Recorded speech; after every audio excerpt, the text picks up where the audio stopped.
time to get your morning started with the news you need to know. News update. This is what's trending with DJ and PK. Hashtag NFL. The National Football League did not disappoint. How about those 3 games Thursday? Really impressive by Jordan Love. 4 touchdowns, no picks. Packers get out in front of the Lions, and the Lions are just chasing the game. And the Lions they're a good team. They're 7-5, but they're in a hole right now. They are in trouble. And the Packers, meanwhile, may have just vaulted themselves to the top of the division.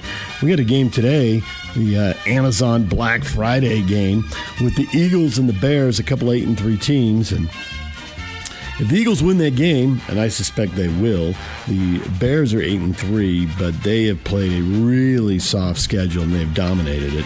If the Eagles win, then the Packers take over the division lead. So Green Bay, steady as she goes, 8-3-1. That was a big division road win at Detroit. Detroit's got to figure out how to get back into the playoff race now. I think if I've learned anything watching football this year, it's that Ben Johnson must be pretty good because they switched play callers in Detroit, and they're on the outside of the playoff picture looking in right now. They've got some teams to chase down. And meanwhile, Chicago is taking the division lead. Now, if they lose today, they lose the division lead, but nonetheless, they're in the thick of everything in the playoffs, which is a major improvement. And Caleb Williams is playing better. He's improving. He's not there yet, still a work in progress, but they are finding ways to win. So hats off to Ben Johnson. It has hurt Detroit to lose him, and it has been a really good hire for the Chicago Bears. And for Detroit now, well, figure out how to chase down San Francisco. I think if the team's in the playoff race, that's the one they're most likely to catch. But coming up on the outside, the Dallas Cowboys. Cowboys, with a win over the Chiefs. The Chiefs really started fast, really struggled in the middle of the game, took the lead in the fourth quarter, and the Cowboys came right back and won the game. And just Kansas City could not get the Dallas offense off the field. So Dallas wins, and now they are 6-5-1, and they are a threat in the playoff picture. Now, the problem with Dallas is they win at home, they lose on the road, basically. There are only 2 road wins with the Jets and the Raiders, and they got some big road games coming up, starting with the Lions Thursday night.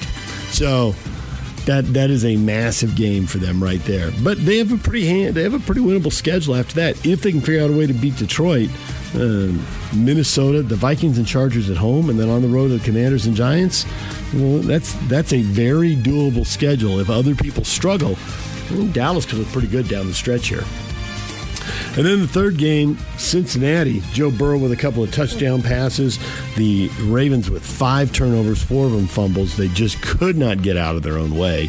And an easy 32-14 win for the Bengals as they win in a blowout. Now, the Bengals improved to 4-8.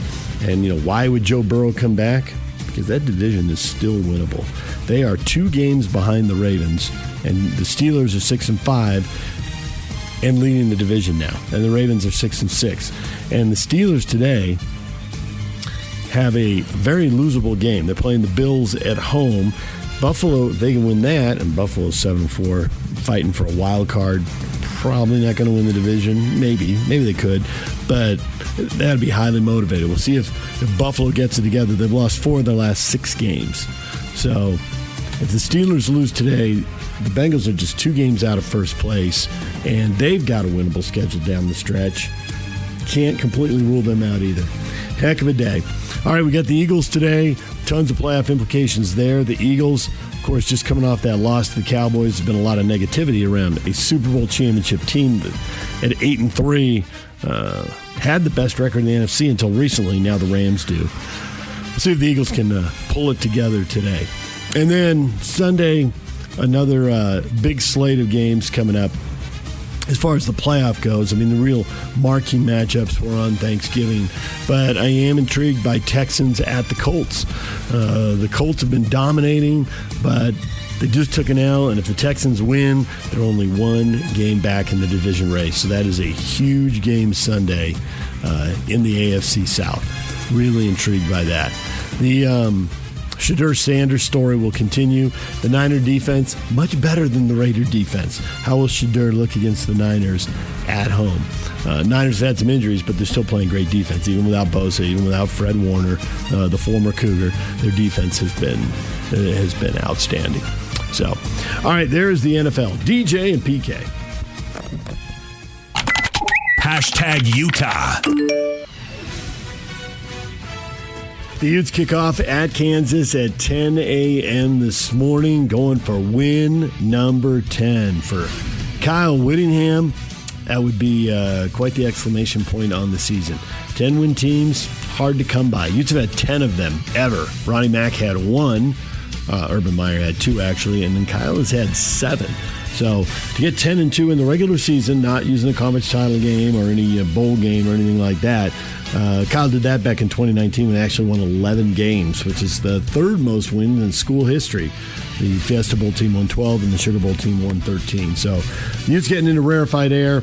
That's the good news. They ought to beat Kansas. They ought to set the school rushing record. They need about 188 yards to get that. That was set back in 1984. So if you're looking for little milestones, they can add that in. Only one team this year has held them under 200 yards rushing. That was Texas Tech. We got like 202 against BYU, and the numbers have been astronomical against everybody else. So I'd assume they get that record, win this game. They're 10.5-point favorites, and then settle in for the Arizona State game. There's a complicated scenario where the Utes do still have a path to the Big 12 title game, but they have to win first off to start the dominoes falling, and then they need Arizona State to beat Arizona tonight. Actually, I think Arizona healthier, playing a lot better football here at the end of the year, and I think I pick Arizona to win that game. It's a rivalry game. You never know, and it ought to be close. They're both 8-3. But if Arizona wins, then there's no tiebreaker scenarios for Utah. If Arizona State wins, then the Utes would actually have to root for BYU to win, and they need Texas Tech to lose at West Virginia. That is the only combination that would send them to the Big 12 title game. If BYU were to lose to UCF, that actually opens the door for Arizona State if they win. So it's a slim chance, but the Utes have to win. They have to have Arizona State win tonight, and then tomorrow they need West Virginia to upset Texas Tech and BYU to beat UCF. That is the path to the Big 12 title game. But all they can do is go out at 10 o'clock and try to win game number 10. DJ and PK. Hashtag BYU. BYU gearing up tomorrow for Senior Day to host UCF to get win number 11 and to send themselves to the Big 12 title game. It is all on the table. They're favored to handle UCF easily tomorrow. I would expect they would. However, that win might not be the win that sends BYU to the Big 12 title game, because it turns out in all the complicated scenarios, BYU is in with a win, but they are also in if Arizona State loses. If Arizona State is out, then BYU's got all the other tiebreakers, and they can back in with a loss. So, Cougar fans, if you want to watch tonight about 7 o'clock, Arizona and Arizona State play the Territorial Cup. And if the Arizona Wildcats win that thing, then it's set. Texas Tech is in, BYU is in, and they're not playing for anything tomorrow other than pride, stay in rhythm, send the seniors out the right way, win at home. I mean, there's all those things to play for, but they're in. The Big 12 title game ticket will not necessarily get punched at 11 a.m. in Provo. It could get punched tonight down in the desert. So gives you a little something to watch, a little something to pay attention to. Even if you don't want to watch the game, at least check the score, because it could all be over in the Big 12 tonight. Arizona ranked 25th now, and Arizona State ranked 20th now. Turns out they've got a lot riding on that game. I don't know how much that, well, they have a lot riding on it. Rivalry game, 9th win. And Arizona State still does have a path. If they win the game to get in, they would need everybody else to lose. So there you go.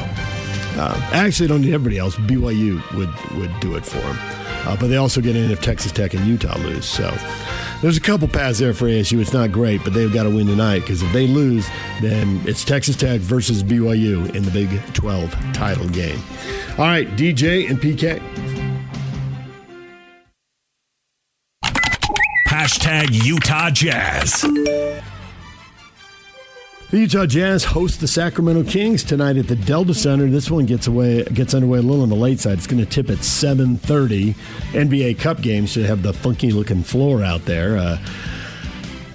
Jazz have already lost to Sacramento once, a one-point game out in Sacramento. Both these teams sitting on 5 wins. Both these teams near the bottom of the West, where I would expect them to be. Sacramento, though, should be a little better team this year. And Sacramento has won 2 of their last 3 games. They beat the Denver Nuggets. Who are you and what have you done with the Kings?